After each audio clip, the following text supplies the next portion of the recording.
¿Sabías que el desierto del Sáhara no siempre ha sido la inmensidad árida que conocemos hoy? Hace unos pocos miles de años era una región verde, salpicada de lagos gigantescos y atravesada por ríos caudalosos. Piénsalo bien, donde hoy ves dunas que se pierden en el horizonte, antes había hipopótamos nadando y jirafas pastando. La ciencia nos lo ha demostrado con hallazgos fascinantes de herramientas, huesos e incluso arte rupestre que pintan un panorama de vida exuberante.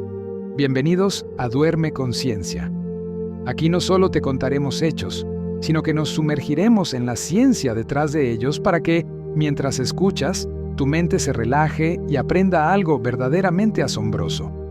Hoy nos adentraremos en el corazón de la arena y el misterio, el desierto del Sáhara, la mayor maravilla climática y geográfica del planeta. Pero antes de empezar este viaje, solo te pido que nos ayudes a seguir descubriendo estos secretos. Regálanos un me gusta para que más gente pueda maravillarse con la ciencia. Suscríbete al canal si amas los datos que te vuelan la cabeza y, por supuesto, no olvides compartir este video con cualquier persona que creas que necesita un poco de ciencia antes de dormir. Tus comentarios siempre nos inspiran. Ahora sí, cerremos los ojos, respiremos profundo y dejemos que nuestra mente navegue por las dunas.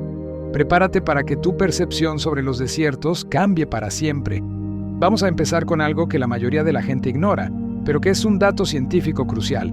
El Sáhara está vivo y es fundamental para la vida fuera de África. Esto es un hecho. Cada año, el Sáhara envía una asombrosa cantidad de polvo, miles de millones de toneladas, a través del Océano Atlántico. No es solo suciedad. Este polvo es rico en minerales. La ciencia nos ha confirmado que el destino de una parte crucial de ese polvo es la selva amazónica en Sudamérica. Imagina la magnitud de este proceso geológico.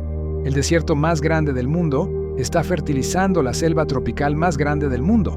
Los satélites de la NASA han rastreado estas plumas de polvo y han determinado que son esenciales para reponer los nutrientes, especialmente el fósforo, que la lluvia tropical y las crecidas de los ríos arrastran constantemente del suelo amazónico. Sin el Sáhara, el Amazonas no sería tan verde como es. Esto no es poesía, es una conexión biogeoquímica aprobada. Un desierto es la fuerza vital de una selva. Este es solo el comienzo de la naturaleza sorprendente del Sáhara. Continuemos profundizando en por qué este lugar es como es. La existencia misma del desierto se debe a una combinación brutal de factores atmosféricos y geográficos que interactúan en lo que se conoce como la célula de Hadley. Esta célula es como una gigantesca cinta transportadora de aire en los trópicos que determina muchos de los patrones climáticos globales.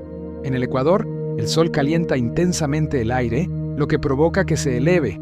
Este aire cálido y húmedo se enfría al ascender, lo que condensa el vapor de agua y genera las lluvias torrenciales que caracterizan a las zonas ecuatoriales y a las selvas.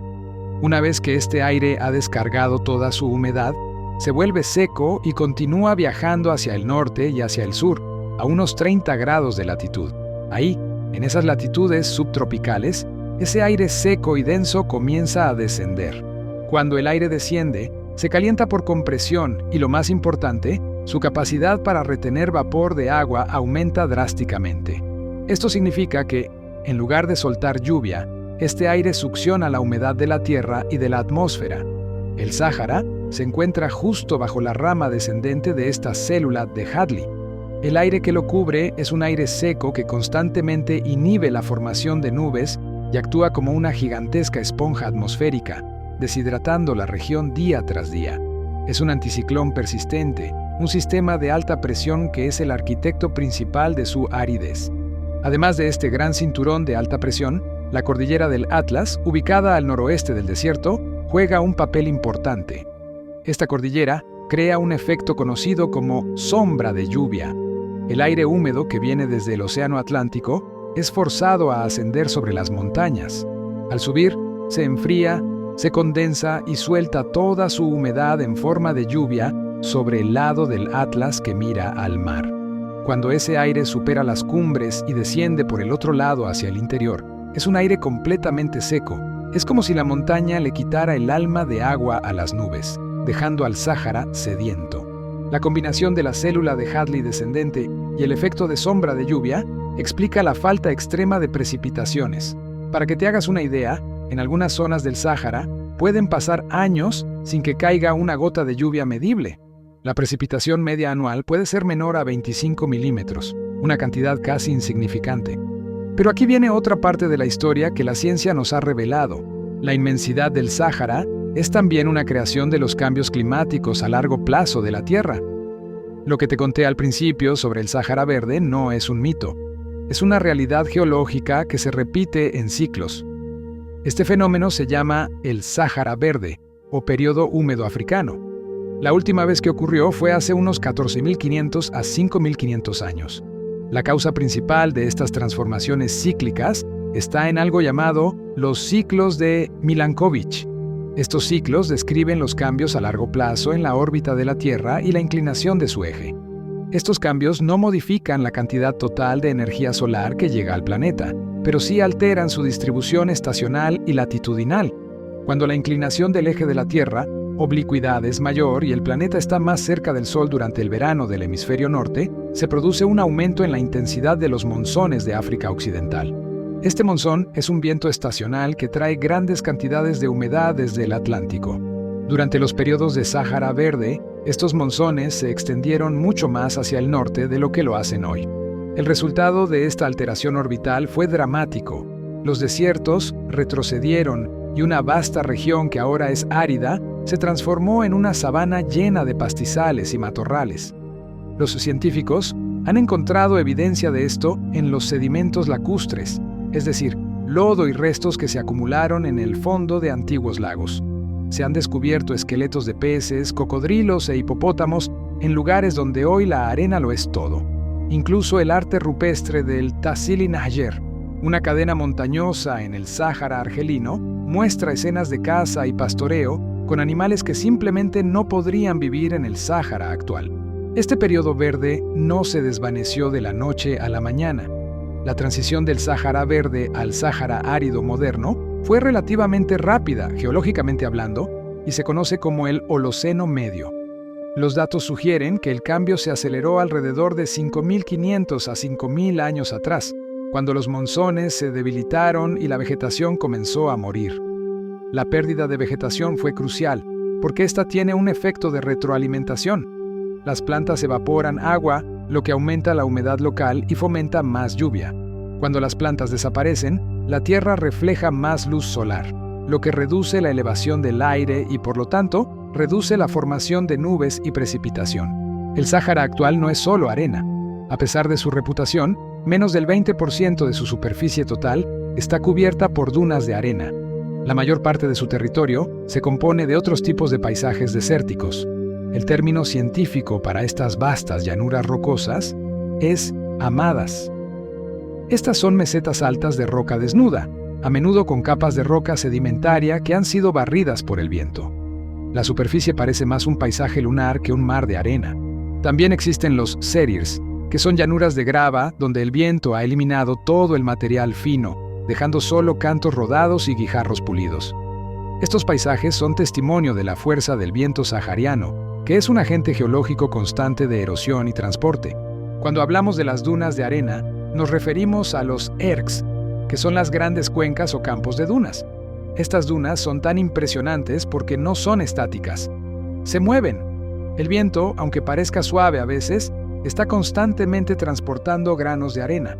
Este movimiento se da principalmente por un proceso llamado saltación. La saltación es el salto de los granos de arena impulsados por el viento. El viento levanta un grano de arena y lo transporta por una corta distancia, pero cuando ese grano aterriza, choca con otros granos y los empuja a su vez, iniciando una reacción en cadena. Esto provoca que las dunas se desplacen lentamente, a veces a razón de varios metros por año, tragándose caminos, oasis y estructuras que se interponen en su camino. La arena en sí misma es un tesoro de la geología. La mayoría de los granos de arena del Sáhara provienen de la desintegración de rocas mucho más antiguas, transportadas por antiguos ríos y más recientemente por el viento. Tienen un alto contenido de cuarzo y otros minerales que les dan ese color característico, desde el ocre hasta el rojo intenso, dependiendo de la oxidación del hierro presente. Ahora, Hablemos de la vida en el Sáhara, que desafía toda lógica. Es un ecosistema de extrema resiliencia y especialización. La vida no es abundante, pero está muy adaptada. Los animales han desarrollado estrategias increíbles para gestionar la escasez de agua y las temperaturas extremas. Considera al zorro del desierto, el Phenecus cerda, el más pequeño de los zorros. Su adaptación más notable son sus orejas, desproporcionadamente grandes. Estas orejas no son solo para oír. Su función principal es la termorregulación. Al tener una gran superficie, permiten que el zorro disipe el exceso de calor corporal directamente al ambiente. Es un radiador biológico perfecto. Además, puede pasar largos periodos sin beber agua, obteniendo la mayor parte de la humedad que necesita de los alimentos que consume, como insectos y pequeños roedores. Otro animal emblemático es el camello dromedario. La ciencia ha desmentido el mito popular de que sus jorobas almacenan agua. En realidad, la joroba almacena grasa. Esta grasa no solo sirve como una reserva de energía. Cuando se metaboliza, produce agua como subproducto metabólico. Además, los camellos tienen adaptaciones extraordinarias. Pueden soportar perder hasta el 25% de su peso corporal en agua, lo cual es casi el doble de lo que puede tolerar un ser humano sin morir. Y cuando beben, pueden rehidratarse a una velocidad asombrosa, ingiriendo más de 100 litros de agua en pocos minutos. Su orina es muy concentrada y sus heces son extremadamente secas, minimizando la pérdida de líquido al máximo. En cuanto a la flora, las plantas también son maestras de la supervivencia. La mayoría de ellas son efímeras o xerófitas. Las plantas efímeras son aquellas que completan su ciclo de vida en un periodo muy corto, esperando a que caiga una lluvia rara y luego germinando rápidamente, floreciendo y dejando semillas latentes antes de que la humedad desaparezca. Las plantas xerófitas, en cambio, han desarrollado adaptaciones para vivir en la sequía constante. Las acacias y los tamariscos son ejemplos comunes. Tienen raíces extremadamente largas que se extienden profundamente para alcanzar el agua subterránea, lo que se conoce como la capa freática. Algunas plantas tienen hojas pequeñas o incluso espinas, como los cactus, para reducir la superficie de transpiración, y otras tienen una capa cerosa que minimiza la evaporación. Otro fenómeno que desafía la idea de un desierto muerto es la existencia de los oasis. Un oasis no es solo un punto aleatorio en el mapa, es un lugar donde el agua subterránea, que fluye a través de acuíferos, emerge a la superficie de forma natural o es accesible a través de pozos. Estos acuíferos se rellenan con agua que puede haber caído como lluvia hace cientos o incluso miles de años en zonas montañosas lejanas, lo que se conoce como agua fósil. Los oasis son el corazón de la vida humana en el Sáhara. Han sido puntos clave en las rutas de comercio transsahariano durante milenios. Ciudades como Timbuktu en Malí o Gadames en Libia deben su existencia a la presencia de estas fuentes de agua. El estudio de los oasis es fundamental porque son ecosistemas cerrados que dependen de un recurso finito, y la ciencia de la hidrología nos ayuda a entender si estos acuíferos se están recargando o si, por el contrario, estamos agotando agua que ya no se repone a la misma velocidad. El Sáhara no es solo un lugar, es un regulador climático global. Volvamos a la ciencia del polvo que mencionamos al inicio. El polvo sahariano no solo fertiliza el Amazonas, sino que también tiene un impacto directo en la formación de huracanes en el Atlántico. Los científicos han observado que cuando hay grandes brotes de polvo sahariano, estos a menudo están asociados con una reducción en la actividad de los huracanes. ¿Por qué ocurre esto? El aire seco y polvoriento que se mueve sobre el Atlántico se conoce como la capa de aire sahariano o SAL, por sus siglas en inglés. Esta capa de aire es cálida, seca y densa. Cuando pasa sobre el océano Atlántico tropical, interfiere con el desarrollo de las tormentas tropicales de varias maneras. Primero, el aire seco reduce la humedad en la atmósfera circundante, lo cual es esencial para que una tormenta se fortalezca. Segundo, el aire cálido de la sal invierte la temperatura vertical, creando una capa de aire caliente que actúa como una tapa, lo que se llama cizalladura vertical o cizalla de viento. Esta cizalla dificulta que las tormentas se organicen y crezcan verticalmente, que es lo que necesitan para convertirse en huracanes. El desierto, por lo tanto, es un factor sorpresa en la meteorología del Caribe y América del Norte. Otro dato impactante es la inmensidad real de esta masa de tierra. El Sáhara abarca más de 9.2 millones de kilómetros cuadrados. Es casi tan grande como los Estados Unidos de América o China.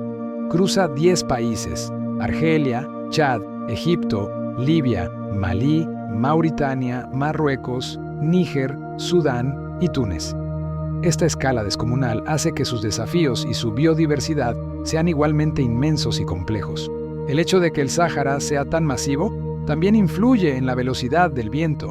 En algunos puntos, el viento, calentado por la tierra, puede alcanzar velocidades extremas, dando lugar a las temidas tormentas de arena, o habubs, que pueden elevar muros de polvo a varios kilómetros de altura, oscureciendo el cielo por completo y moviendo millones de toneladas de sedimento en un solo evento.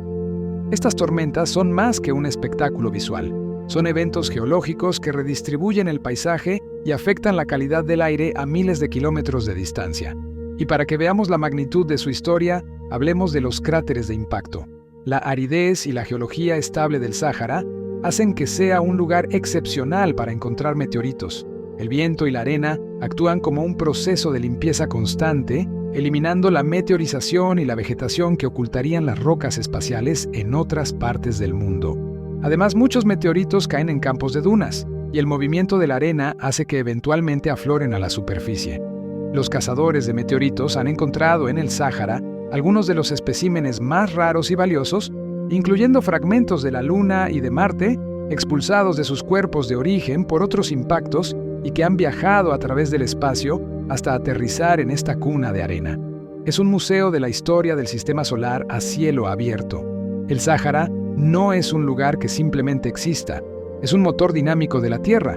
Está en constante cambio, moldeado por el viento, la geología y los ciclos astronómicos de nuestro planeta.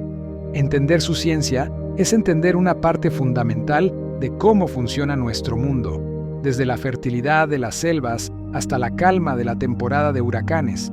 Seguimos navegando, no te muevas, porque la siguiente parte de nuestro viaje nos lleva a las profundidades de la misteriosa estructura de Richat, conocida como el Ojo del Sáhara.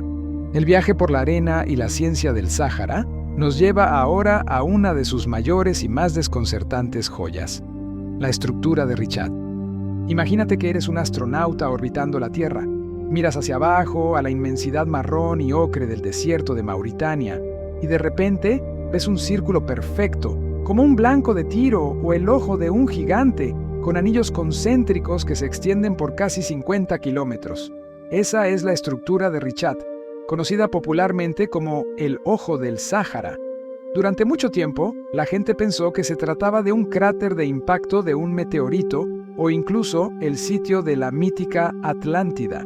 Pero la ciencia, como siempre, nos ofrece una explicación geológica mucho más interesante y compleja que cualquier mito. Richat no es un cráter de impacto, es lo que los geólogos llaman una cúpula o un anticlinal expuesto. Piensa en la Tierra con capas de roca sedimentaria, como las de un pastel. En algún momento de la historia geológica de la región, un ascenso de magma desde el manto terrestre empujó estas capas de roca hacia arriba, formando una especie de burbuja gigante. El magma nunca llegó a romper la superficie ni a crear un volcán explosivo. Se quedó justo debajo, ejerciendo una presión inmensa. Con el tiempo, la erosión, especialmente el implacable viento y la arena del Sáhara, ha desgastado las capas superiores de esta burbuja. Como las capas de roca más duras son más resistentes a la erosión que las más blandas, el resultado son esos anillos concéntricos y resistentes que vemos desde el espacio. Es el esqueleto geológico de un domo erosionado, con el centro siendo la parte más antigua.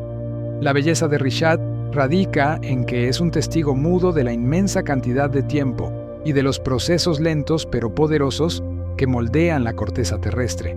Los anillos no son solo roca, son capas de diferentes tipos de roca, incluyendo cuarcitas y calizas, que datan desde el Proterozoico tardío hasta el Ordovícico, lo que significa cientos de millones de años de historia comprimida y expuesta. Estás viendo rocas que existían mucho antes de que los dinosaurios caminaran sobre la Tierra. Continuando con las maravillas geológicas, no podemos ignorar la increíble variedad de temperaturas que experimenta el Sáhara. Cuando escuchas desierto, automáticamente piensas en calor abrasador. Y es cierto que las temperaturas diurnas pueden superar los 50 grados centígrados. Sin embargo, Lo que quizás no sepas es que la falta de humedad atmosférica es la responsable de la enorme variación térmica diaria. Durante el día, la ausencia de nubes y vapor de agua permite que la radiación solar golpee directamente la superficie terrestre. La arena y la roca, al ser pobres conductores de calor, absorben esta energía muy rápidamente, elevando la temperatura de la superficie a niveles extremos. Pero en cuanto el sol se oculta, la falta de humedad se convierte en el problema opuesto. El aire seco y la ausencia de una capa de nubes significan que no hay nada que atrape el calor. El calor absorbido durante el día se irradia casi instantáneamente de vuelta al espacio. Por ello, las temperaturas nocturnas pueden caer a niveles cercanos al punto de congelación o incluso por debajo en invierno. Esta oscilación brutal de calor y frío, que a menudo supera los 30 grados Celsius en un solo día, es una fuerza erosiva por sí misma, agrietando las rocas y contribuyendo a la formación de la arena. Es una geografía del extremo térmico.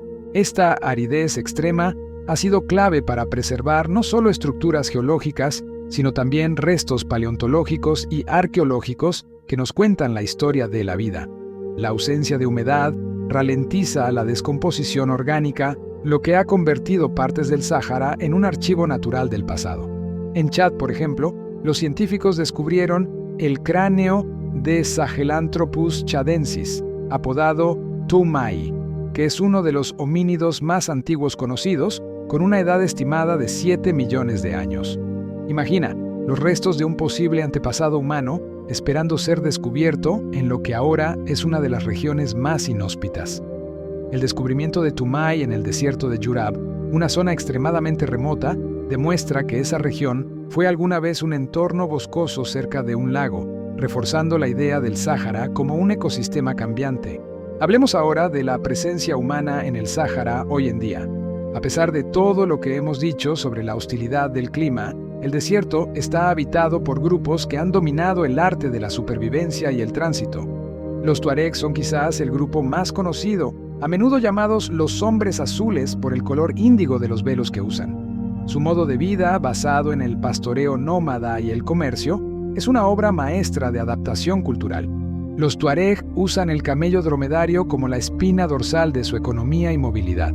Sus conocimientos sobre las rutas del agua, las estrellas para la navegación y las estrategias de supervivencia son el resultado de miles de años de interacción con este entorno. Para ellos, el Sáhara no es una barrera vacía, sino un hogar con caminos invisibles y referencias sutiles. Ellos entienden que el desierto es impredecible y su cultura está orientada a la flexibilidad y la resistencia. El comercio transsahariano que controlaban los tuareg fue, durante siglos, la arteria económica que conectaba el África subsahariana con el Mediterráneo y el mundo árabe. Piensa en las caravanas. Eran como trenes de carga antiguos, a menudo con miles de camellos, transportando sal, oro, esclavos, textiles y especias. La sal, extraída de minas salinas en el corazón del desierto como Taoudeni, era tan valiosa que se cambiaba por oro en una proporción casi 1:1. La supervivencia de estas caravanas dependía totalmente de la navegación precisa y de la existencia de esos oasis cruciales que ya mencionamos. Este sistema de comercio no solo movía mercancías, sino también ideas, religiones y culturas. La ciencia moderna nos permite estudiar un fenómeno atmosférico fascinante en el Sáhara, las tormentas inversas o lagos de viento. Debido a las enormes diferencias de temperatura y la ausencia de obstáculos, se pueden formar vórtices de aire extremadamente calientes que giran y arrastran la arena hacia botas arriba.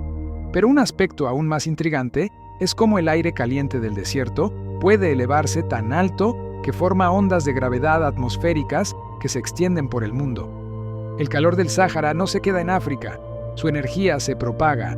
De manera más tangible, tenemos el fenómeno de la desertificación. Este es un punto científico crucial para entender el futuro del Sáhara. El desierto está creciendo. Se ha demostrado que en las últimas décadas, especialmente en la frontera sur conocida como el Sahel, el Sáhara está expandiendo sus límites. Esto no se debe únicamente a los ciclos naturales de Milankovitch, sino que está siendo acelerado por el cambio climático, inducido por el ser humano y por el uso inadecuado de la tierra. El sobrepastoreo y la deforestación en las zonas semiáridas del Sahel eliminan la vegetación que normalmente estabiliza el suelo. Sin esa cubierta vegetal, el suelo queda expuesto al viento y a la erosión. Cuando llegan las lluvias esporádicas, la tierra es incapaz de absorber el agua que simplemente arrastra la capa superficial fértil. El resultado es que la tierra fértil se convierte en desierto a un ritmo alarmante, afectando la seguridad alimentaria de millones de personas. Para combatir esto, se ha propuesto y comenzado el ambicioso proyecto de la Gran Muralla Verde, un intento de plantar un cinturón de árboles y vegetación de más de 15 kilómetros de ancho que cruce el continente africano desde Senegal hasta Djibouti.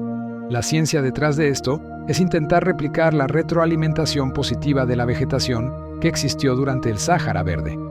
Reintroducir plantas para fijar el suelo, fomentar la transpiración y la humedad local y, en última instancia, intentar detener y revertir el avance del desierto. Es un esfuerzo monumental de restauración ecológica. Ahora, profundicemos en el recurso más vital y escaso del Sáhara, el agua subterránea. El gran acuífero Nubio, o sistema acuífero de piedra arenisca Nubia, es uno de los mayores sistemas de agua dulce fósil conocidos en el mundo. Se extiende bajo 4 países: Libia, Egipto, Sudán y Chad. Este acuífero gigante contiene agua que se infiltró durante ese último periodo húmedo africano, hace miles de años, cuando el Sáhara era verde. Es agua fósil, porque la recarga actual es insignificante. Es como un banco de agua que no se está rellenando. La ciencia nos permite estimar el volumen, que es enorme, pero también nos advierte que es un recurso no renovable a escala humana. Países como Libia han emprendido proyectos masivos como el Gran Río Artificial para bombear esta agua fósil y transportarla a las zonas costeras para el riego y el consumo. Si bien proporciona un alivio inmediato a la escasez de agua, plantea serias preguntas sobre la sostenibilidad a largo plazo. La tasa de extracción es mucho mayor que la tasa de recarga, lo que significa que estamos vaciando un recurso prehistórico. El destino de millones de personas en esta región podría depender de la gestión inteligente y equitativa de esta agua oculta. Es un claro ejemplo de cómo la geología y la hidrología tienen implicaciones geopolíticas y humanitarias directas. Otro aspecto asombroso del Sáhara es su capacidad para crear espejismos. Esto no es magia, sino física de la atmósfera. Los espejismos se deben a la refracción de la luz. El suelo en el desierto se calienta tanto que calienta el aire justo por encima de él a temperaturas extremas. Este aire caliente y menos denso actúa como un espejo.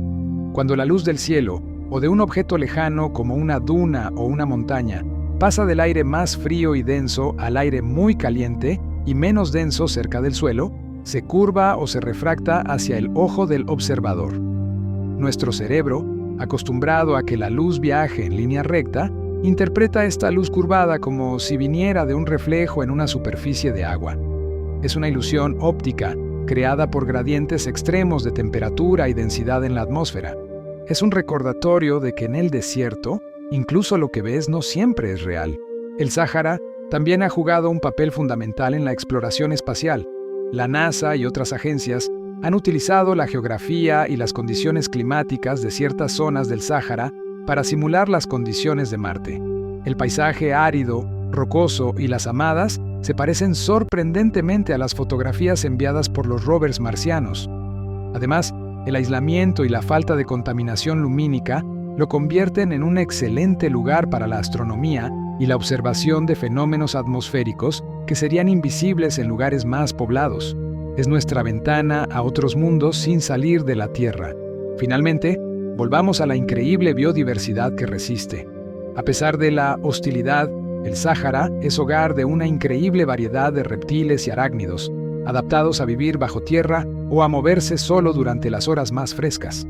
La víbora cornuda, por ejemplo, utiliza un movimiento lateral llamado serpenteo o sidewinding para reducir el contacto con la arena caliente, minimizando la superficie que toca el suelo abrasador en cualquier momento. Los escorpiones, con su exoesqueleto grueso y oscuro, pueden absorber y retener calor, pero su fisiología les permite ralentizar su metabolismo drásticamente y aguantar periodos largos sin comida.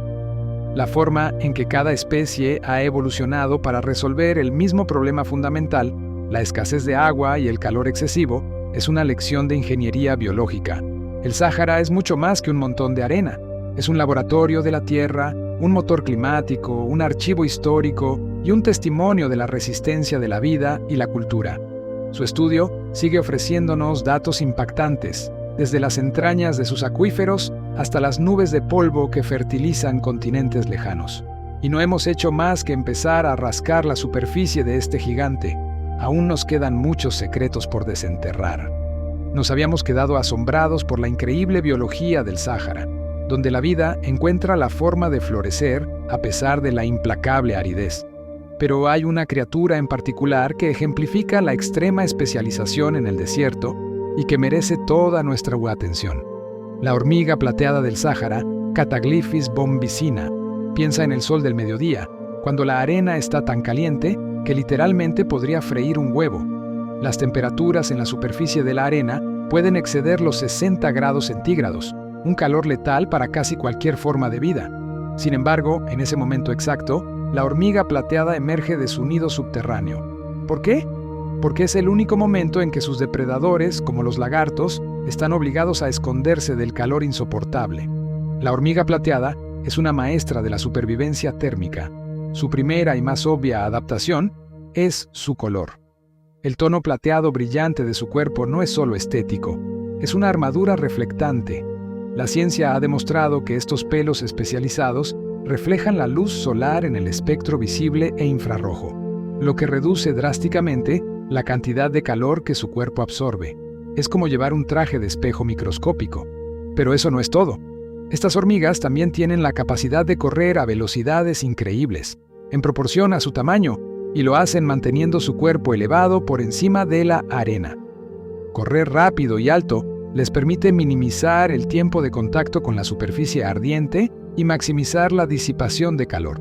Tienen que ser veloces porque tienen una ventana de tiempo muy pequeña, quizás de solo 10 minutos, para buscar carroña, alimentar a la colonia y regresar al refugio, todo antes de que su temperatura interna alcance el punto de no retorno que está increíblemente cerca de su límite fisiológico. Es una carrera contra el reloj y contra la termodinámica. Su alimento principal son los cadáveres de otros insectos o arácnidos que no lograron sobrevivir al sol.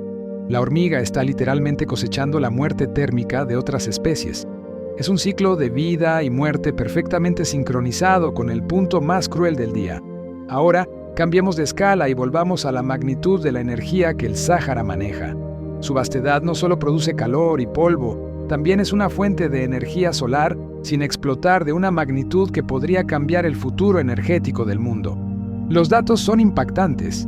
Si se cubriera una porción relativamente pequeña del Sáhara con paneles solares, se podría generar energía suficiente para abastecer a todo el planeta. Esta región recibe una de las radiaciones solares más intensas y consistentes del mundo. La falta de nubes y la aridez constante son, en este contexto, activos invaluables. Se han propuesto megaproyectos de energía solar concentrada y fotovoltaica en el Sáhara. La idea es simple, pero logísticamente compleja.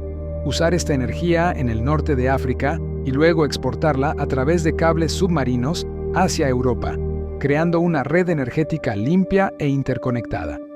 La ciencia detrás de la energía solar concentrada implica usar espejos para enfocar la luz solar en una torre central, calentando una sustancia que luego se usa para impulsar una turbina y generar electricidad, incluso después de que se ponga el sol.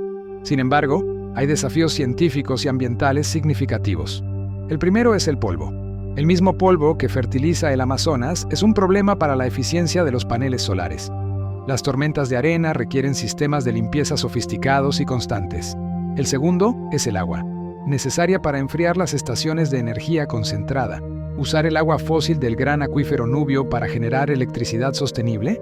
Es una paradoja de la conservación. Las soluciones se centran en el desarrollo de tecnologías de enfriamiento en seco, pero el equilibrio sigue siendo un desafío de ingeniería crucial. Hablemos de un fenómeno que combina la geografía, el viento y la ciencia de los materiales. El vidrio del desierto libio. Este material de color amarillo verdoso y translúcido se encuentra disperso en una vasta área del gran mar de arena del Sáhara, en la frontera entre Libia y Egipto. Lo asombroso de este vidrio es su pureza y su origen. La ciencia ha determinado que tiene una composición de sílice extraordinariamente alta, y lo más probable es que se formó hace unos 29 millones de años. Durante mucho tiempo, los científicos debatieron si se formó por vulcanismo, por un rayo o por una explosión. La teoría más aceptada hoy en día, apoyada por la presencia de minerales como la badeleyita, que solo se forma a temperaturas altísimas, es que el vidrio se creó por el impacto de un gran meteorito o cometa. El calor extremo generado por el impacto, quizás a más de 1800 grados Celsius, fundió la arena de sílice del desierto circundante, creando una inmensa capa de vidrio que luego se fragmentó y se dispersó con el tiempo. El desierto, una vez más, nos recuerda que es un escenario de eventos cósmicos. Un dato curioso que conecta este vidrio con la historia es que una pieza de este material fue tallada en el escarabajo pectoral que se encontró en la tumba del faraón Tutankamón. Imagina, un pedazo de material creado por un cataclismo espacial de hace millones de años, incrustado en el tesoro de un rey de hace solo unos miles. Es una conexión temporal impresionante. Continuando con la arqueología sahariana, la presencia de civilizaciones perdidas es una constante fascinante. La ciencia ha mapeado antiguos lechos de ríos y lagos utilizando radar de penetración terrestre, una tecnología que nos permite ver a través de la arena. Estos mapas revelan sistemas de drenaje que alguna vez fueron tan grandes como el Nilo. Esto nos lleva a la cultura garamante, que floreció en el Sáhara Central, en lo que hoy es Libia, hace más de 2000 años. Los garamantes no solo sobrevivieron al desierto, prosperaron en él, en parte gracias a una sofisticada técnica de ingeniería hidráulica. Desarrollaron un sistema de túneles subterráneos conocidos como fogara o canat. Estos túneles se excavaron cuidadosamente para aprovechar el agua fósil que fluía suavemente bajo la superficie de los wadis o antiguos cauces de ríos. El sistema permitía transportar el agua a sus ciudades y campos de cultivo sin exponerla al sol ardiente, lo que evitaba la evaporación. Estos túneles, algunos de ellos de kilómetros de longitud, son un testimonio de la inteligencia y la capacidad de adaptación de las antiguas civilizaciones saharianas. Los garamantes fueron capaces de construir ciudades, cultivar cereales y mantener el comercio en una región que ahora es inhóspita. Pero la historia del Sáhara no está completa sin hablar del Nilo. El Nilo es la arteria de vida más importante de África, y su relación con el desierto es íntima. El río actúa como una anomalía geográfica, un hilo de vida que cruza el desierto más grande del mundo. El Nilo es un río alóctono, lo que significa que su fuente principal está fuera del área seca por la que fluye. El Nilo Azul y el Nilo Blanco, que se unen en Sudán, obtienen su agua de las tierras altas de Etiopía y de los grandes lagos de África. Esta agua, abundante por las lluvias monzónicas en el sur, le permite abrirse paso a través de miles de kilómetros de desierto sin secarse. La importancia científica del Nilo es que su presencia ha creado un ecosistema ribereño estrecho y altamente fértil, contrastando dramáticamente con el desierto circundante. Este contraste es la base de la civilización egipcia, que dependía totalmente de las inundaciones anuales del Nilo, las cuales depositaban limo rico en nutrientes esencial para la agricultura.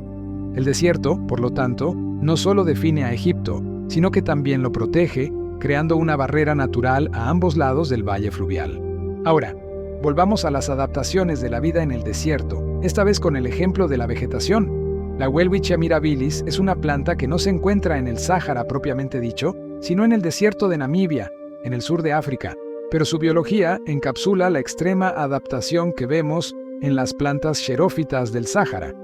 Es un ejemplo de lo que la evolución ha creado para la aridez extrema. La Welwitschia es una planta increíblemente primitiva, considerada un fósil viviente.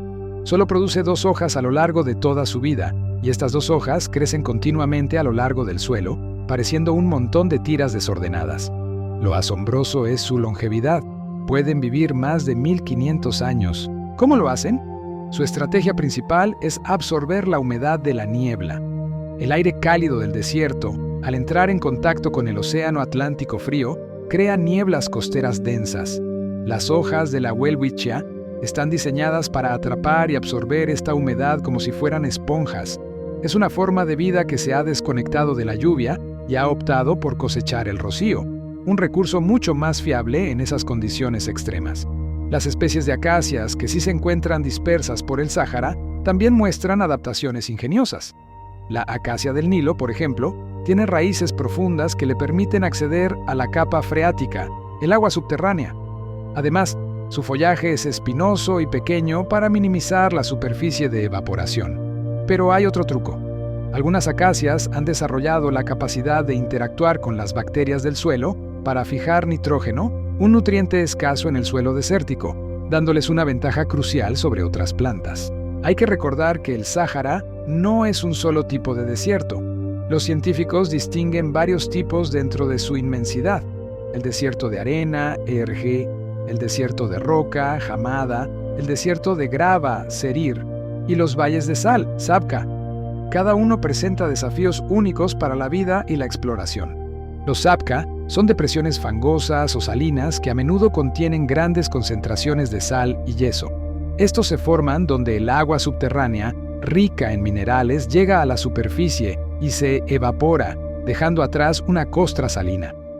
En estas áreas, solo la vida más especializada puede sobrevivir, incluyendo ciertas especies de bacterias y algas que aman la sal, conocidas como halófilas.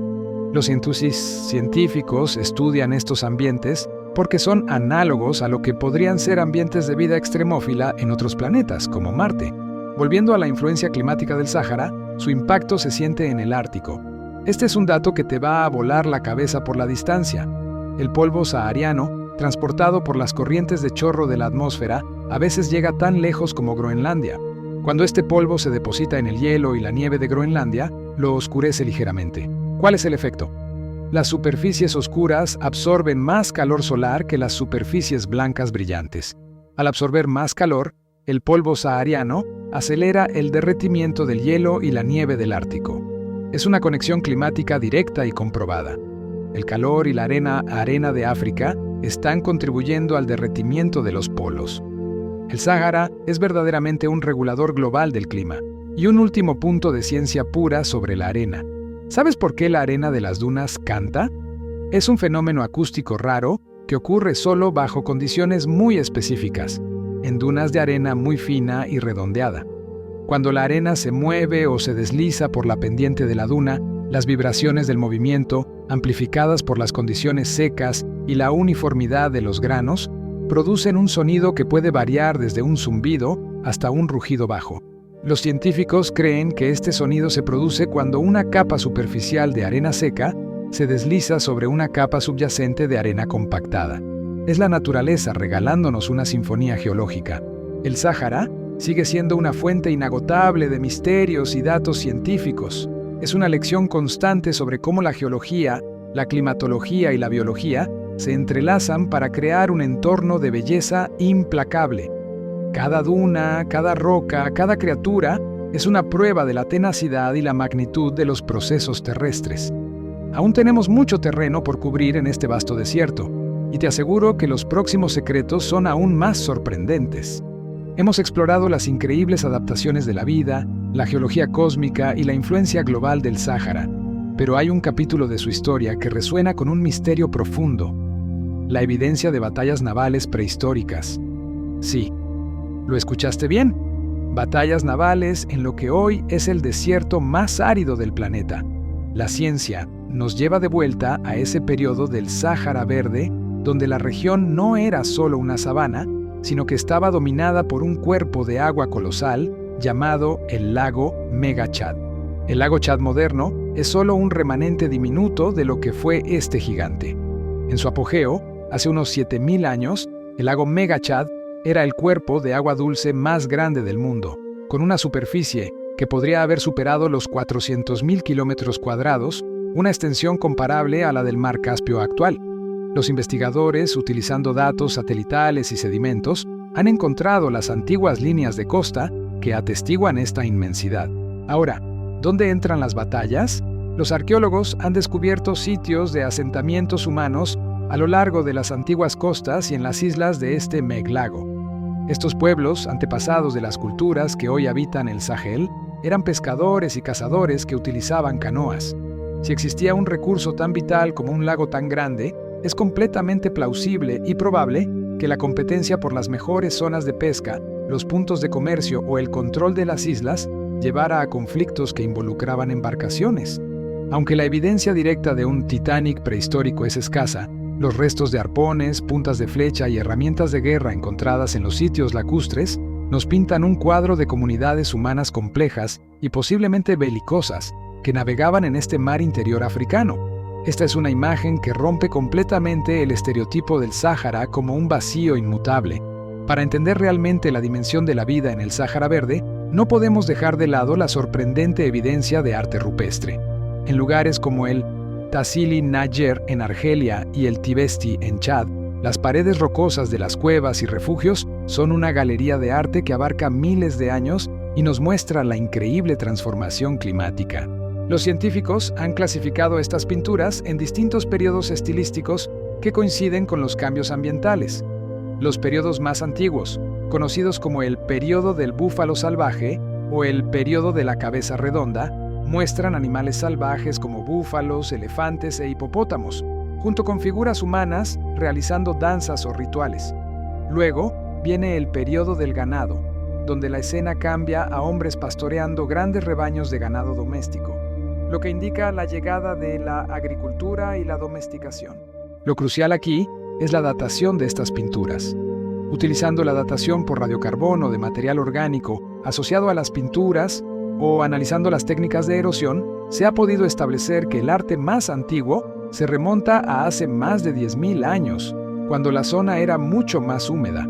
El arte no solo es bello, es un registro paleoambiental irrefutable, una instantánea de la biodiversidad que se perdió cuando los monzones se retiraron.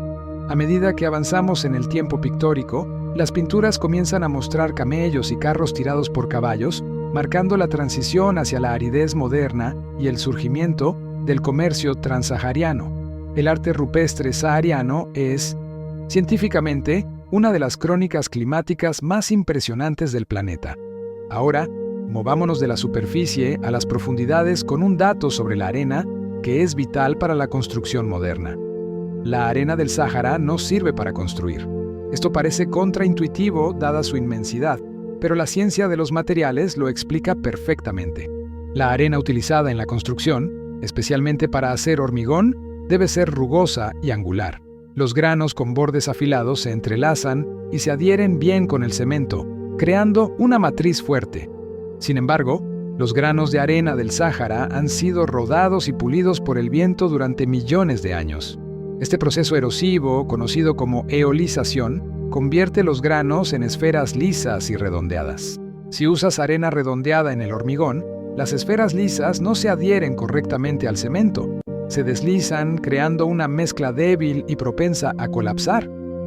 Por eso, a pesar de tener la reserva de arena más grande del mundo en la puerta de casa, países del norte de África y del Golfo Pérsico, que están rodeados de desierto, a menudo tienen que importar arena costera o extraída de río desde lugares lejanos, como Australia, para sus proyectos de construcción. Es una ironía geológica de proporciones épicas.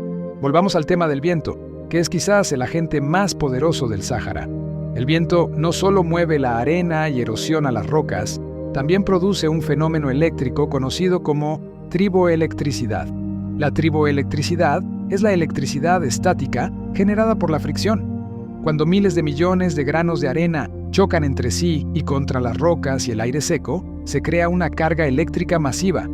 Los científicos han medido campos eléctricos en las tormentas de arena que son lo suficientemente fuertes como para crear relámpagos.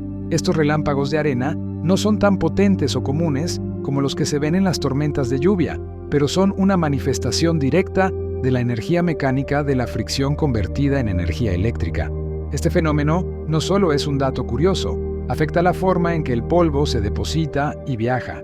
Las partículas cargadas eléctricamente se repelen y atraen de manera diferente, lo que influye en cómo la pluma de polvo sahariano se eleva en la atmósfera y cómo se transporta a través de los océanos. Continuemos con la biología de la escasez. Hemos hablado de la vida animal, pero ¿qué pasa con los microorganismos? Incluso en las dunas más secas y estériles, existe un ecosistema de bacterias y hongos que desafía la sequía. Estos se conocen como endolitos o hipolitos y viven dentro de las rocas o justo debajo de ellas. Las rocas no solo ofrecen protección contra el viento y la radiación ultravioleta, sino que también pueden atrapar pequeñas cantidades de humedad del rocío nocturno o incluso de la condensación interna. Los endolitos utilizan la energía de la roca o de reacciones químicas simples para sobrevivir en un estado de animación suspendida durante largos periodos. Cuando una rara gota de agua está disponible, se reactivan momentáneamente para llevar a cabo procesos vitales. Este es un nicho de vida tan extremo que los astrobiólogos lo estudian como modelo de cómo podría ser la vida microbiana en planetas como Marte, donde las condiciones son igualmente hostiles. Hablemos de otro fenómeno climático, el siroco. El siroco es un viento cálido y seco que se origina en el Sáhara. Su mecanismo es simple, pero su impacto es global. A medida que el aire se calienta sobre el vasto desierto, la baja presión lo impulsa hacia el norte, donde cruza el Mediterráneo, cargándose de humedad sobre el mar. Cuando el siroco golpea las costas del sur de Europa, trae consigo aire caliente del desierto y a menudo polvo fino. El siroco tiene un efecto medible en la salud, causando dolores de cabeza, irritabilidad y problemas respiratorios. En un giro interesante, cuando este aire lleno de polvo llega a regiones montañosas con nieve en Europa, el fenómeno del polvo que ensucia la nieve vuelve a acelerar el derretimiento, tal como lo hacía en Groenlandia. Es un recordatorio de que el Sáhara está íntimamente conectado con la meteorología de todo el hemisferio norte. Pasemos a la hidrología y un tema poco conocido, pero de gran relevancia: el potencial geotérmico del Sáhara. El mismo magma que ayudó a crear la estructura de Rishat y otros domos geológicos sugiere que hay un calor geotérmico significativo atrapado bajo la corteza. En áreas con actividad tectónica antigua, como las cadenas montañosas que se extienden bajo el Sáhara, el calor interno de la Tierra está más cerca de la superficie. Los ingenieros han explorado la posibilidad de aprovechar esta energía geotérmica para generar electricidad, o de forma más práctica, para desalinizar agua de mar.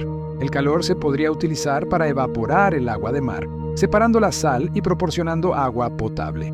Si se logra combinar la energía solar y la geotérmica, el Sáhara no solo se convertiría en un exportador de energía eléctrica, sino también en un productor masivo de agua dulce para las regiones costeras sedientas. Es un área de investigación puntera en la ciencia de los recursos. Y si pensabas que el Sáhara era solo un lugar de sequía, piensa en el rocío. Aunque las precipitaciones son casi inexistentes, el rocío puede ser una fuente de agua sorprendentemente importante, especialmente para la vida microscópica y algunas plantas adaptadas.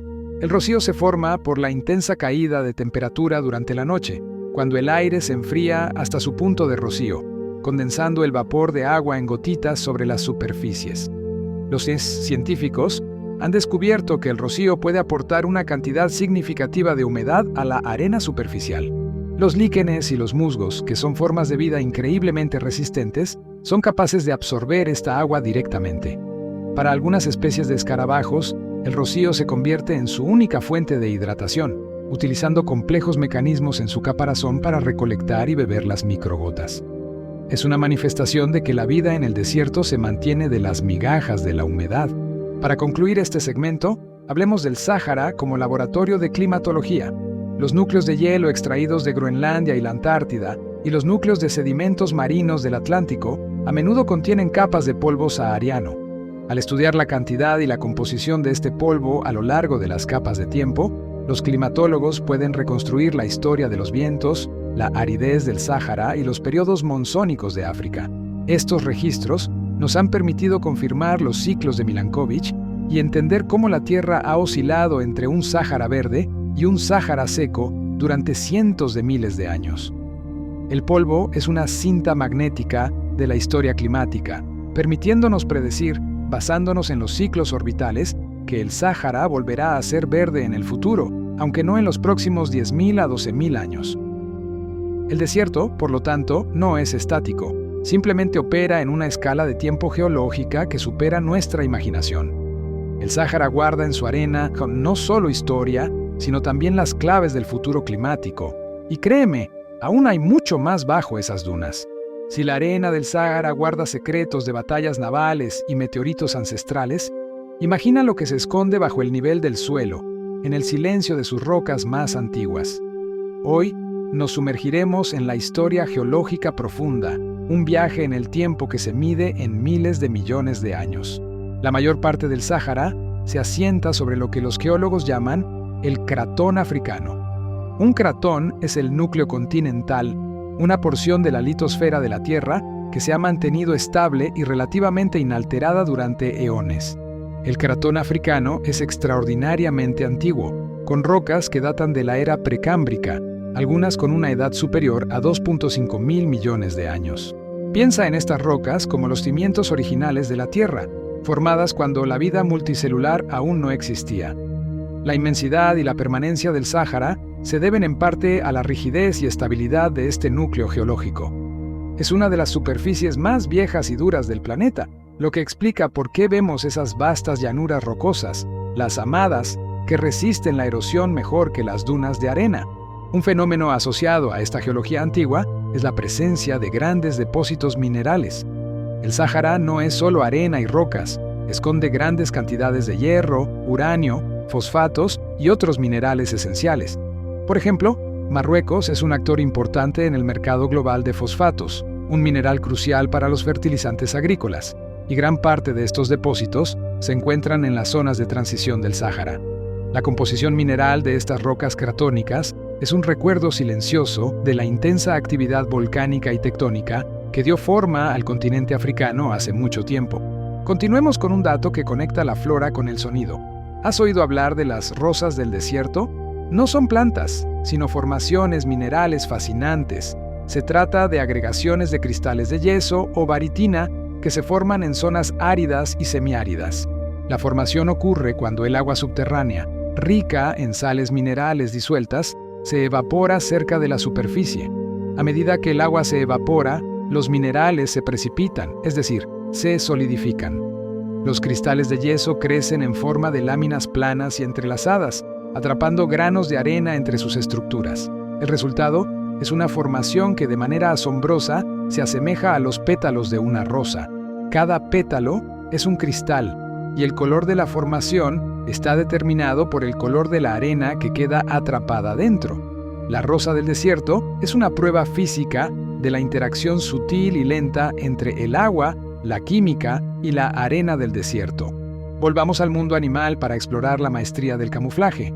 La víbora cornuda, que ya mencionamos, no solo se desliza lateralmente para evitar quemarse, sino que también utiliza una técnica de camuflaje, que es una maravilla de la ingeniería biológica, el enterramiento instantáneo. Esta serpiente es capaz de nadar en la arena suelta. Mueve su cuerpo con rapidez de un lado a otro, creando una depresión en la arena y hundiendo su cuerpo por completo en cuestión de segundos, dejando solo sus ojos, o a veces ni siquiera eso, expuestos. Esta estrategia sirve para dos propósitos vitales: cazar por emboscada, ya que espera invisible a su presa, y termorregulación, pues la temperatura a pocos centímetros bajo la superficie de la arena es significativamente más fresca que la superficie expuesta al sol. Es una adaptación que convierte al desierto en su escondite y su trampa. Hablemos de otro misterio del Sáhara que ha fascinado a los científicos: la aparición de peces en pleno desierto después de una lluvia repentina. Este fenómeno, aunque raro, es científicamente explicable y se debe a la existencia de peces de barro o peces pulmonados, como la especie Protopterus annectens. Estos peces tienen una adaptación increíble. Cuando su hábitat se seca, y en el Sáhara esto es lo habitual, son capaces de entrar en un estado de letargo o estivación. Segregan un moco que se endurece y forma un capullo protector alrededor de su cuerpo, y se entierran en el barro seco. En este estado, su metabolismo se ralentiza drásticamente y pueden sobrevivir meses o incluso años. Cuando finalmente cae una lluvia importante, el capullo de barro se disuelve y el pez emerge, reanuda su ciclo de vida y se reproduce rápidamente. Este proceso es una asombrosa demostración de resiliencia evolutiva ante la aridez extrema. El Sáhara no está libre de fenómenos climáticos violentos que desafían su sequedad. Hemos hablado de las tormentas de arena, pero también ocurren inundaciones repentinas. Los wadis, que son los cauces de ríos secos, pueden llenarse violentamente después de una tormenta intensa en las zonas montañosas cercanas. La tierra del desierto es dura y compactada, o bien es arena suelta, lo que hace que el agua no se filtre fácilmente. Cuando llueve mucho en poco tiempo, el agua corre por la superficie sin ser absorbida, transformando los wadis en torrentes peligrosos y destructivos en cuestión de minutos. Los científicos lo llaman flash flood. Estos eventos demuestran que, aunque el agua es escasa, su impacto cuando aparece es dramático y efímero, redistribuyendo sedimentos y reescribiendo temporalmente el paisaje. Ahora, Volvamos al pasado lejano del Sáhara y a un dato de biología marina que se encuentra en medio de las dunas. El desierto blanco de Egipto, o Farafra, es una formación geológica famosa por sus extrañas y bellas formaciones rocosas de creta, que son el resultado de la erosión. Pero lo que es realmente impactante es que estas rocas de creta de color blanco puro están compuestas por los restos fosilizados de criaturas marinas. Hace unos 80 millones de años, esta región estaba sumergida bajo el océano de Tetis. Cuando el océano se retiró, dejó atrás inmensos depósitos de carbonato de calcio, principalmente los esqueletos microscópicos de plancton y foraminíferos. El Sáhara, por lo tanto, no solo fue un lago, fue una vez el fondo del mar. Caminar por el desierto blanco es literalmente caminar sobre el cementerio de un océano prehistórico, con la erosión del viento y la arena tallando este lecho marino en formas espectaculares que parecen esculturas futuristas. Hablemos de la ciencia del color en el Sáhara. El tono predominante del desierto no es solo amarillo, varía del ocre al rojo intenso. Este color rojizo se debe a la oxidación del hierro, o lo que comúnmente llamamos óxido. El hierro está presente en muchos minerales de la corteza terrestre. En las condiciones secas y a menudo cálidas del Sáhara, el hierro en estos minerales reacciona con el oxígeno del aire, o con el oxígeno que estaba disponible durante los periodos húmedos, creando óxido de hierro. Este óxido, que es químicamente similar al que da el color rojo a Marte, impregna los granos de arena y los guijarros, dándole al desierto su paleta de colores. El desierto, en esencia, se está oxidando lentamente y esta oxidación es una firma química de su aridez y su historia geológica. Un dato que conecta la astronomía con la Tierra. La falta de nubes y la baja contaminación lumínica hacen del Sáhara un sitio óptimo para la observación astronómica, como ya mencionamos, pero hay más. En el sur de Egipto existe un sitio llamado Nabta Playa. Antes de que el Sáhara se secara completamente, esta fue una cuenca de un lago donde hace más de 7000 años floreció una cultura neolítica. Los descubrimientos en Nabta Playa incluyen el megalito más antiguo conocido en Egipto. Los científicos han determinado que estas piedras, dispuestas en un círculo, se alinean con eventos astronómicos como el solsticio de verano.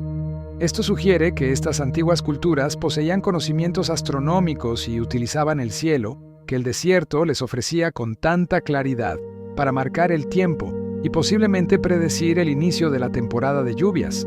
Es una prueba de que el Sáhara fue la cuna de la astronomía en África, siglos antes de que se construyeran las pirámides. Volvamos a la vida, pero esta vez a los microorganismos que viajan con el polvo. Ya sabemos que el polvo sahariano fertiliza el Amazonas, pero lo que la ciencia ha descubierto es que este polvo no solo transporta minerales, sino que también lleva esporas de bacterias y hongos. Miles de millones de estas esporas microbianas son arrastradas por el viento a través del Atlántico. Los científicos están estudiando el impacto de estos autobuses microbianos aéreos.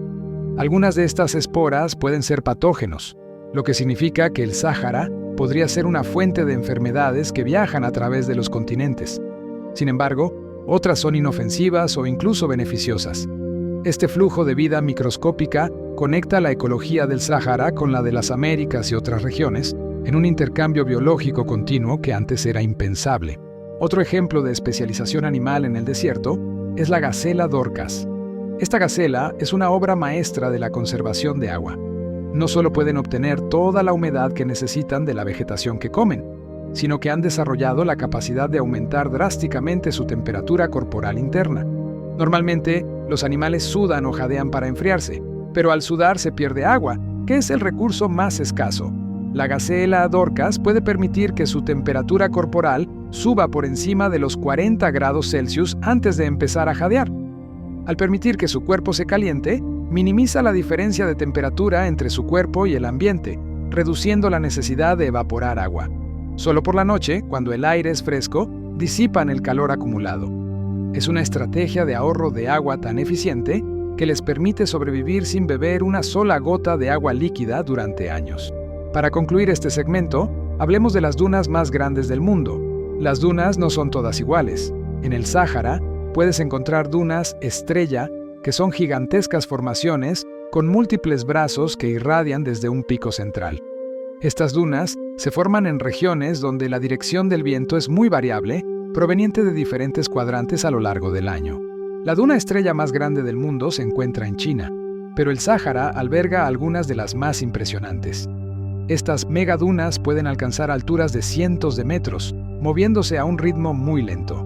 Estudiar su morfología, es decir, su forma, es clave para que los geólogos y los climatólogos puedan decodificar los patrones históricos de los vientos en el Sáhara, ayudándonos a predecir mejor cómo el clima y el desierto podrían cambiar en el futuro. El Sáhara sigue siendo la mejor aula para comprender la dinámica del viento y la arena. La próxima sección nos llevará a explorar cómo la actividad humana está redefiniendo los límites de este gigante silencioso. Nuestra inmersión en el desierto del Sáhara nos ha revelado sus secretos geológicos, biológicos y climáticos. Es hora de examinar cómo esta inmensidad desértica se relaciona con la órbita de nuestro planeta y cómo los eventos catastróficos, tanto terrestres como extraterrestres, han dejado su firma en sus vastas extensiones. Volvamos a los ciclos de Milankovitch, que ya mencionamos como el motor del Sáhara Verde. La ciencia nos dice que estos cambios en la órbita y la inclinación del eje terrestre no son solo teoría, son la causa directa del bombeo climático que alterna la sequía y la humedad en el norte de África. Piensa en el eje de la Tierra. Actualmente, su inclinación es de unos 23.5 grados, pero esta inclinación varía cíclicamente entre 22.1 y 24.5 grados durante un periodo de unos 41.000 años. Cuando la inclinación es máxima, los veranos en el hemisferio norte se vuelven más cálidos.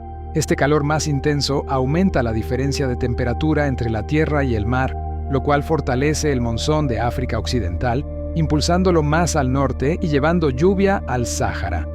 Esto es lo que crea el Sáhara Verde. Simultáneamente, la forma elíptica de la órbita terrestre, conocida como excentricidad, y la precesión, que es el bamboleo del eje, también se alinean para maximizar la insolación en el hemisferio norte durante el verano. Hace miles de años, la combinación de estos tres factores creó el escenario perfecto para el boom de la vida en el desierto. Estamos viviendo actualmente en un punto del ciclo donde estos factores se combinan para mantener el Sáhara en su estado árido. La ciencia astronómica es, por lo tanto, la clave para entender el pasado y el futuro climático de esta región. Pasemos ahora a la vida oculta y los métodos de supervivencia animal menos obvios. La rata canguro del desierto, el gerbo, es un ejemplo de adaptación fisiológica llevada al extremo para conservar cada gota de agua. Este pequeño roedor es capaz de vivir toda su vida sin beber agua líquida. Obtiene toda la humedad que necesita de los alimentos secos que consume, como semillas. Pero su truco más impresionante reside en sus riñones. La ciencia ha demostrado que los riñones del gerbo son extraordinariamente eficientes, capaces de producir una orina increíblemente concentrada, minimizando la pérdida de líquido al máximo. Además, respiran de una manera que minimiza la pérdida de agua por evaporación a través de sus pulmones.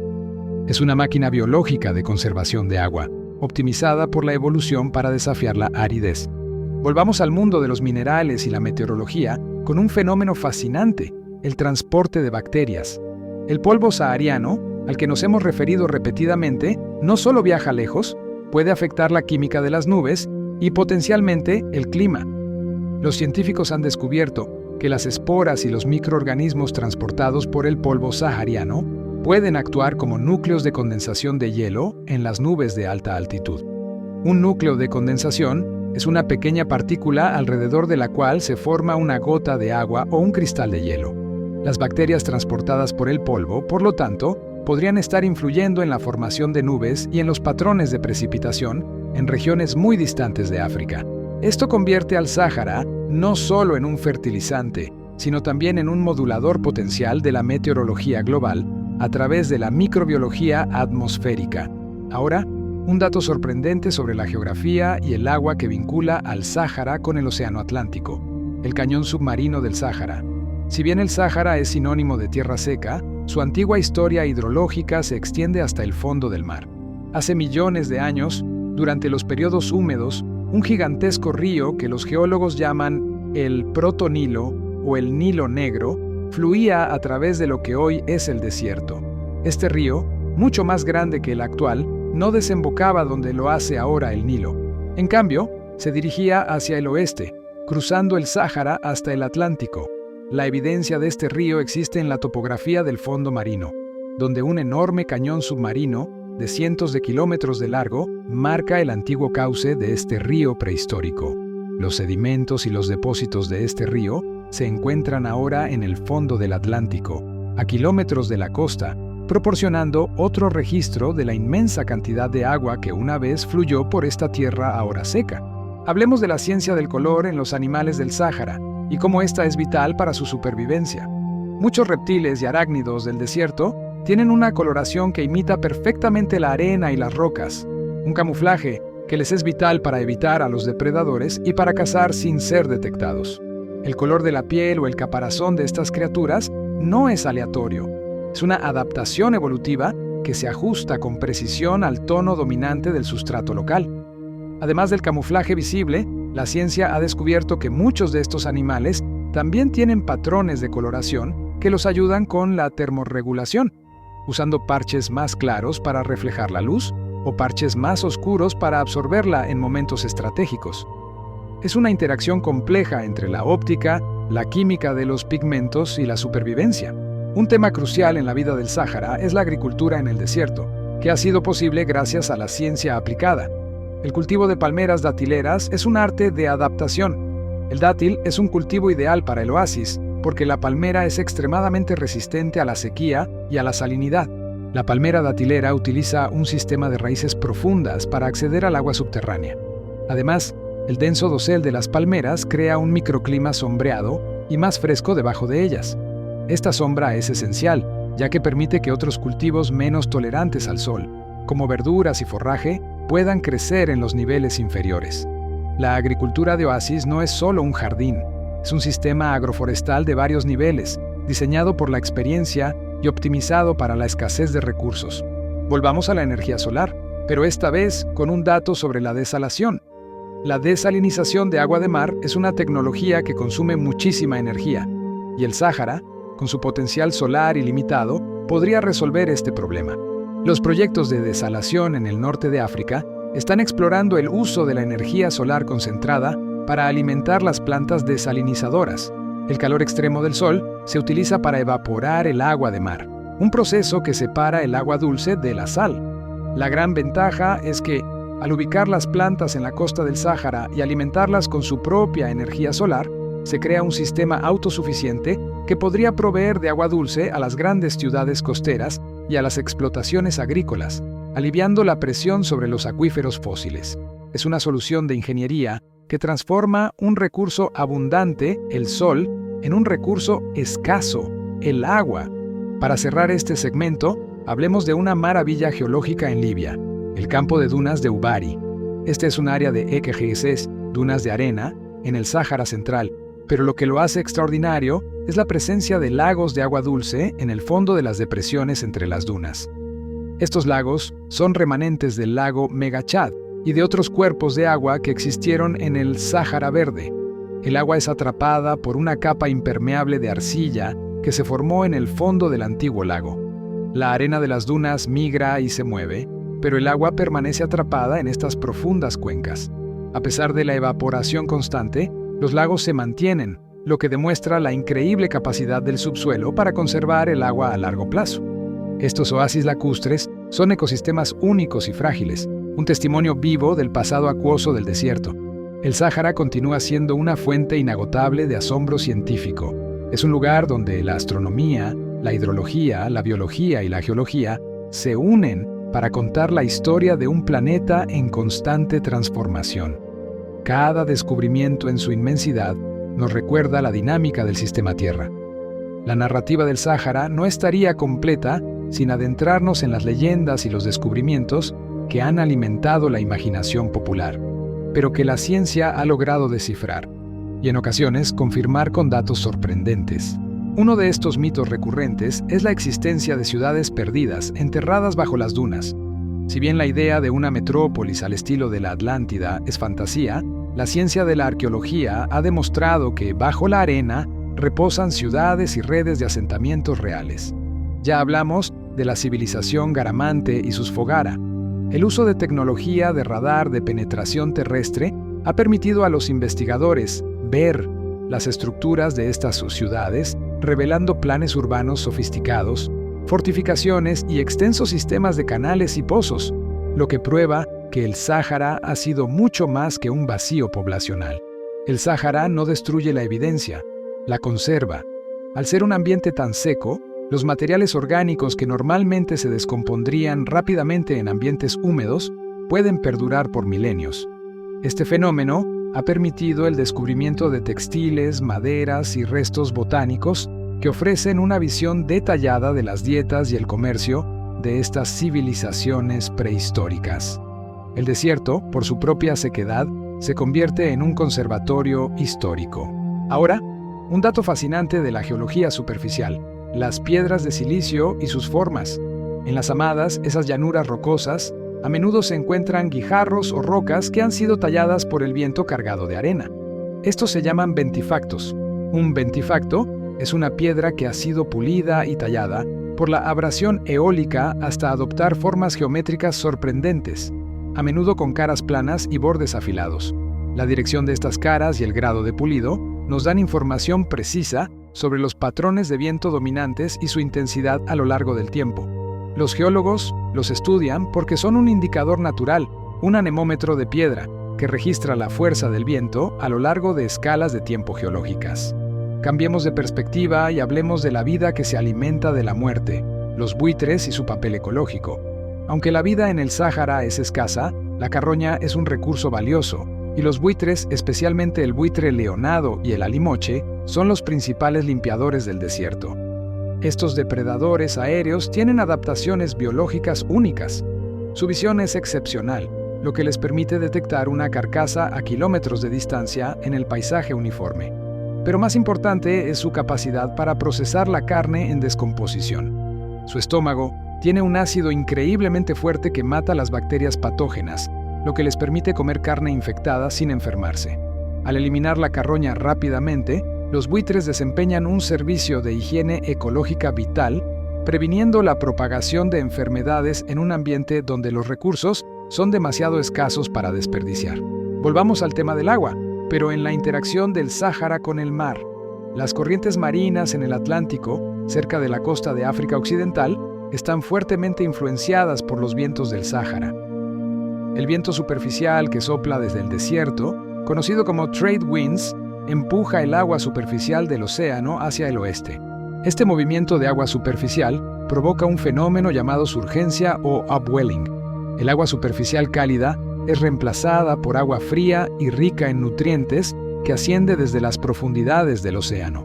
Esta surgencia frente a las costas del Sáhara Occidental y Mauritania es lo que hace que estas sean algunas de las zonas pesqueras más ricas del mundo. La aridez del desierto, a través de sus vientos, es la causa indirecta de la abundancia biológica en el océano adyacente. Es una conexión ecológica inesperada. Un dato de la química del suelo que te va a sorprender: la ausencia de materia orgánica. La mayoría de los suelos del mundo son ricos en carbono orgánico, proveniente de la descomposición de plantas y animales. Los suelos del Sáhara, conocidos como aridisoles, son notablemente pobres en este material. La falta de humedad impide la descomposición bacteriana eficiente. Sin embargo, la exposición constante al sol y la ausencia de raíces hacen que la poca materia orgánica que existe se oxide rápidamente. Esta esterilidad química es una de las razones por las que la agricultura en el desierto requiere un aporte constante de fertilizantes y subraya por qué la vida vegetal es tan escasa, ya que la materia prima para el crecimiento no se recicla fácilmente. Hablemos de la geografía del impacto extraterrestre. El desierto del Sáhara, debido a su gran tamaño, sequedad y baja contaminación lumínica, es una de las mejores zonas del mundo para encontrar meteoritos. Los meteoritos que caen en regiones húmedas suelen corroerse y mezclarse con la tierra. En el Sáhara, sin embargo, los meteoritos pueden permanecer inalterados durante miles de años en la superficie rocosa, amada. La arena arrastrada por el viento actúa como un proceso de limpieza natural, puliendo la capa externa de la roca espacial.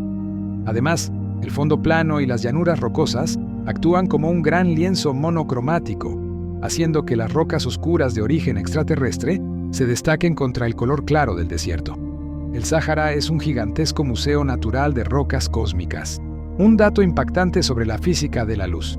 En el Sáhara, la luz polarizada se utiliza por las hormigas y posiblemente por los navegantes antiguos para orientarse. La luz solar, al dispersarse en la atmósfera, se polariza.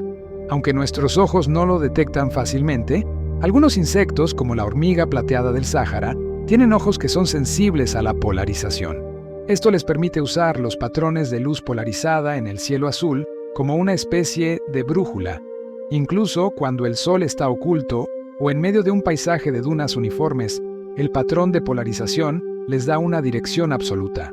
La ciencia lo llama navegación por brújula de polarización y es una adaptación ingeniosa a un entorno sin puntos de referencia visuales claros. Para concluir este segmento, enfoquémonos en la ingeniería de supervivencia humana moderna. Los pozos profundos excavados en el Sáhara, hoy en día, utilizan una tecnología avanzada para acceder al agua fósil, a menudo a profundidades de más de 1000 metros. Estos proyectos requieren perforadoras de alta precisión y un conocimiento detallado de la geología del subsuelo, para evitar el colapso de los pozos y para asegurar que la extracción se realice de la manera más controlada posible. El gran reto, una vez más, es la salinidad creciente. A medida que se extrae agua de las capas superiores, el agua salina de las capas más profundas puede ascender, haciendo que el agua extraída sea inútil para la agricultura o el consumo sin una costosa desalinización. La gestión sostenible de estos pozos es una carrera contrarreloj entre la necesidad de recursos y la inminente salinización. El Sáhara nos enseña que el agua, incluso si es abundante bajo tierra, no es un recurso infinito. Continuaremos profundizando en estos desafíos, buscando más datos científicos que definen este territorio implacable. Hemos recorrido las vastas extensiones del Sáhara, desentrañando sus múltiples capas de historia, desde la astronomía hasta la microbiología. Esta inmensa región es, en esencia, un libro de texto abierto que documenta los extremos de nuestro planeta. En esta entrega final, uniremos los puntos restantes, nos enfocaremos en los últimos datos científicos cruciales y, finalmente, cerraremos este largo viaje de conocimiento. Un aspecto de la geología que no hemos tocado es el magnetismo en las rocas del Sáhara. El estudio del paleomagnetismo en las rocas del cratón africano ha proporcionado información fundamental sobre la deriva continental. Las rocas contienen minerales magnéticos que se alinearon con el campo magnético de la Tierra en el momento de su formación. Al medir la dirección de esta magnetización fósil, los científicos pueden rastrear cómo el continente africano se ha movido y rotado a lo largo de miles de millones de años. Estos datos son cruciales para reconstruir los supercontinentes prehistóricos, como Rodinia o Pangea, y entender la compleja danza de las placas tectónicas. El Sáhara, por lo tanto, no es solo importante en la superficie, sino también en el corazón de la geofísica global. Hablemos de un hallazgo arqueológico que te conecta directamente con la prehistoria de los animales. El Sáhara Central fue el hogar del que es quizás el cocodrilo más grande que haya existido, el Sarcosuchus imperator, apodado Supercroc. Los fósiles de esta criatura colosal han sido encontrados en formaciones rocosas que datan del Cretácico, un periodo en el que la región era un sistema de ríos y pantanos gigantes. El Supercroc medía hasta 12 metros de longitud y pesaba hasta 10 toneladas. Este descubrimiento no solo ilustra el gigantismo de la vida en la prehistoria africana, sino que refuerza una vez más la idea de que el Sáhara ha sido un ecosistema de agua dulce vasto y rico en biodiversidad, totalmente opuesto al desierto que conocemos hoy. Continuando con la biología, analicemos la adaptación de las aves migratorias. El Sáhara actúa como una barrera masiva para millones de aves que migran entre Europa y África cada año. La ciencia de la ornitología ha revelado que cruzar el desierto es uno de los mayores desafíos energéticos y de supervivencia a los que se enfrentan estas aves. Las aves deben acumular una cantidad crítica de reservas de grasa antes de intentar el cruce, ya que no hay comida ni agua disponibles. Utilizan la navegación estelar y los patrones de viento para optimizar su ruta. Aquellas que se desvían o agotan sus reservas caen víctimas del agotamiento y la deshidratación. La barrera del Sáhara actúa como un filtro evolutivo, permitiendo la supervivencia solo de las aves más fuertes y eficientemente adaptadas, lo que influye en la demografía de las especies migratorias en todo el hemisferio norte. Ahora, un dato sorprendente sobre el color de la nieve. Ya mencionamos que el polvo sahariano viaja hasta el Ártico, y acelera el derretimiento. Pero la ciencia ha medido este efecto con precisión. El albedo de la nieve pura es de aproximadamente 0.9, lo que significa que refleja el 90% de la luz solar. Sin embargo, cuando se deposita polvo oscuro en la nieve, el albedo puede disminuir significativamente. Esta reducción del albedo significa que la nieve sucia absorbe más calor. Los modelos climáticos han calculado que el polvo sahariano es un contribuyente medible, aunque pequeño, al calentamiento general del Ártico y al derretimiento de los glaciares. Es una cadena de eventos climáticos que une los ecosistemas más secos y calientes con los más fríos y húmedos del planeta. Para cerrar nuestra exploración de recursos, volvamos a la energía renovable. El Sáhara no solo es ideal para la energía solar, también tiene un potencial eólico subestimado en sus áreas montañosas como la cordillera de Ajágar. Aunque los vientos superficiales pueden ser erráticos y cargados de arena, los vientos de alta altitud en las zonas elevadas son fuertes y consistentes. Los ingenieros han explorado la posibilidad de construir turbinas eólicas en estas regiones para complementar la energía solar. La ventaja de la energía eólica es que puede generar electricidad por la noche, cuando la energía solar no está disponible. Combinar la energía solar diurna con la eólica nocturna podría crear una fuente de energía 24/7 de cero carbono, transformando el Sáhara en un centro energético global. Finalmente, el último gran secreto del Sáhara es su papel como desierto cultural. Los pueblos nómadas, como los tuareg y los beduinos, han desarrollado estructuras sociales y éticas que son tan complejas como las de cualquier civilización sedentaria. Su código de hospitalidad y su conocimiento detallado del entorno no son solo costumbres, son sistemas de supervivencia optimizados para la escasez. La ciencia social estudia cómo estas culturas han mantenido su cohesión en un entorno tan disperso, a menudo a través de complejos sistemas de parentesco y un profundo respeto por los recursos limitados. La adaptación cultural al Sáhara es una lección de resiliencia humana frente a las condiciones más difíciles. Hemos llegado al final de nuestra travesía científica a través del inmenso desierto del Sáhara. Lo que al principio parecía una vasta extensión de arena vacía, se reveló como un motor climático global, un archivo de la historia terrestre y evolutiva, y un laboratorio de supervivencia.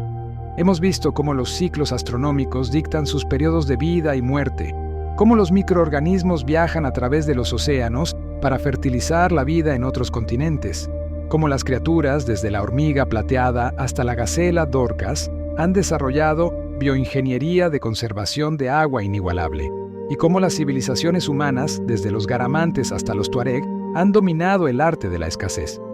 El Sáhara no es solo un desierto, es el corazón palpitante de la climatología, la geología y la biología africana.